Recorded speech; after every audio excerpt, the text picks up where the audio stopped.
The real Ragnarr Lothbrok. 9 shocking facts you didn't know. Ragnarr Lothbrok's name will probably be familiar to you because of the iconic TV show Vikings, which combined myth and history to create a well-known character. But what about Ragnarr Lothbrok? Who was he? Let us delve into this topic. You're watching Historical Saga, and in today's video, we'll go over 9 shocking facts about Ragnarr Lothbrok, one of your favorite Vikings characters. We are about to start this video, so I hope you have all subscribed to our channel. If not, please do so right away. First, you all need to have a basic understanding of who he was before we can tell you any facts about him. A well-known Norse historical figure from the 9th century, Ragnarr Lothbrok was a Viking warlord.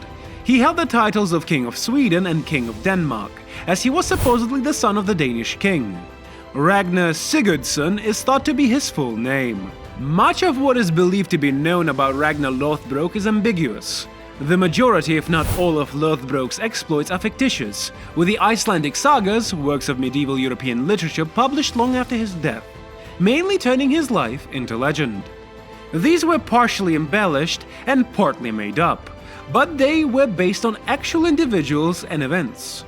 Let's start with the first fact, which is incredibly shocking and highly contentious. He may not have actually existed. According to legend, Lothbrok was the child of a Norwegian princess and a Swedish king, but at that time the Vikings didn't record their history in writing. Ragnarr Lothbrok's genuine existence has been disputed by historians because many of the Icelandic sagas were written centuries after his time. Some contend that the legends of Lothbrok may have been inspired by a number of actual persons who were united into one hero based on the renown of Ragnar. While it can be challenging to distinguish real life from fantasy in these stories, some instances of fictitiousness are more obvious than others, such as tales of Lothbrok strangling a bear to death or fighting an enormous snake that is sometimes depicted as a dragon. It is likely true that the Icelandic sagas contain some truth about his life, but some parts were definitely embellished. There is some proof that he did actually exist. Although many have claimed that Lothbrok does not exist, there are some indications to the contrary. Let's find out what they are. The 13th century Icelandic The Saga of Ragnarr Lothbrok is the primary source used to describe Lothbrok's life and vigilant actions in the Icelandic sagas. It is interesting to note that Lothbrok is also mentioned in the Danish work Gesta Danorum, which was compiled by the historian Saxo Grammaticus and contained both historical material and mythology. The Gesta Danorum is known to be a reasonably accurate geographic breakdown of Viking control in contrast to the Icelandic sagas. The Anglo-Saxon Chronicle, an English text from the 9th century that is likewise largely regarded as authentic, contains one of the most important pieces of evidence mentioning Lothbrok as a real historical figure. The names Ragnar and Reginurus, both of whom are thought to have been prominent Viking raiders in 840 AD, appear twice in the text. The fact that Lothbrok is mentioned by name in historical texts from cultures other than the Viking culture at this time is more intriguing and eye-catching, and it partially confirms his presence and activities. He had at least 3 wives. Lothbrok had a fascinating marital story with all 3 of his spouses. When Lothbrok was seeking revenge for the death of his grandfather Fro in Norway, Lagertha, a Nordic shield maiden, battled beside him. She finally became Lothbrok's wife despite purportedly once fighting him with a hound and a bear that defended her home.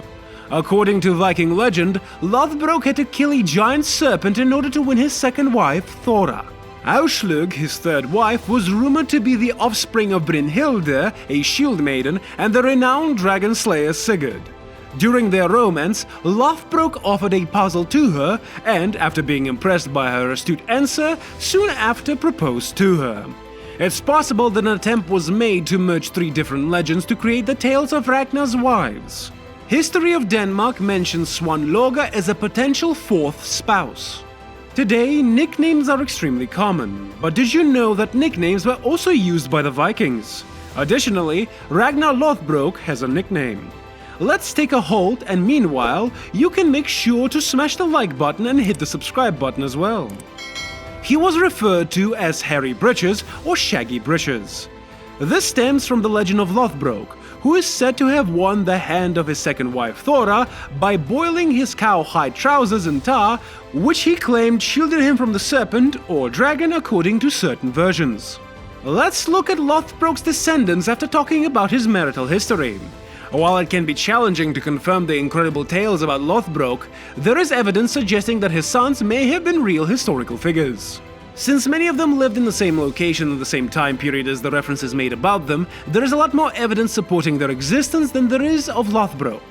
It is known that a Viking raider by the name of Bjorn, most likely Bjorn Ironside, an expert naval commander, struck the Paris region between 857 and 859. Ivar the Boneless and Ubbe were also among the great heathen army commanders. All of them, along with Halfdan Ragnarsson, are real people. Conquered people's written histories attest to their presence and activities. The names Ragnar and Lothbrok were first mentioned together by the Icelandic scholar Ari Thorgilsson, who wrote between 1120 and 1133, and claimed that Ivar, son of Ragnar Lothbrok, had killed Emund of East Anglia. Hvitserk, Fridlif, Halfdan Ragnarsson, and Sigurd Snake in the Eye were further Vikings who claimed to be the sons of Lothbrok. Given that at the times warriors frequently claimed ancestry to mythical figures to elevate their own status, it is difficult to determine whether these historical figures were blood relatives of Lothbrok. Additionally, Viking men occasionally adopted younger men to serve as their heirs. The next facts will show you how Lothbrok's opponents reacted to his strategies. Lothbrok used blitzkrieg-type tactics like other Vikings did. His opponents were terrorized, disheartened, and overpowered by these before they could muster a powerful enough force to challenge him. He only engaged in battle when the situation was favorable. His existence served as a tool of propaganda. Some works of literature from that era served as political propaganda. By emphasizing the threat Lothbrok presented, they enhanced the impact of any triumph over him. The sagas later claimed that just the mention of Ragnar Lothbrok's name could make his adversaries fearful. It is interesting to know that the stories of Lothbrok's enormous fighting skills gained even more strength after he was killed, and his talents were no longer a threat, further mythologizing his actions and unintentionally blurring the distinction between reality and fiction. Up to this point, we've learned the strategies that Lothbrok employed and the locations where he reigned. But do you know that it has been claimed that he besieged Paris? Let us examine the proof and come to a conclusion on whether or not he did in fact besiege Paris. One Viking leader, Reghinari from Denmark, is a possible inspiration for Lothbrok. According to legend, Reghinari attacked the French ports before attacking and besieging Paris in 845. Charles the Bold had divided his army into two groups and stationed them on either side of the Seine River. As a result, Lothbrok simply launched an attack on the smaller army, decimating it in front of their fellow soldiers. Since the French had more pressing concerns than another war, they didn't want to deal with it, and thus Charles the Bold supposedly paid Ragnar's fleet off with 7,000 coins of silver. While Danish sources claim that Lothbrok continued to plunder the Irish coast and establish a settlement near Dublin until his death in the mid-850s, Frankish chronicles claim that Lothbrok was defeated and both he and his troops died of sickness. In addition to Lothbrok, his sons also had an enduring influence in Britain. Let's focus on how the passing of Lothbrok served as a catalyst for the several of his sons to unite and form a strong front of Norse soldiers against England. This great heathen army arrived in England in 865 and slew Edmund the Martyr and subsequently King Illa, beginning the Viking conquest of parts of England at the time when armies were typically composed of just a few hundred men. So, this was all about the debatable facts of Ragnar Lothbrok. If you like this video, please like and share it. Additionally, provide your thoughts about the existence of the real Ragnar Lothbrok in the comment section down below. We'll try to tackle it in one of our upcoming videos. Before you go, please think about subscribing to our channel, Historical Saga, where we will connect reality and fiction with history.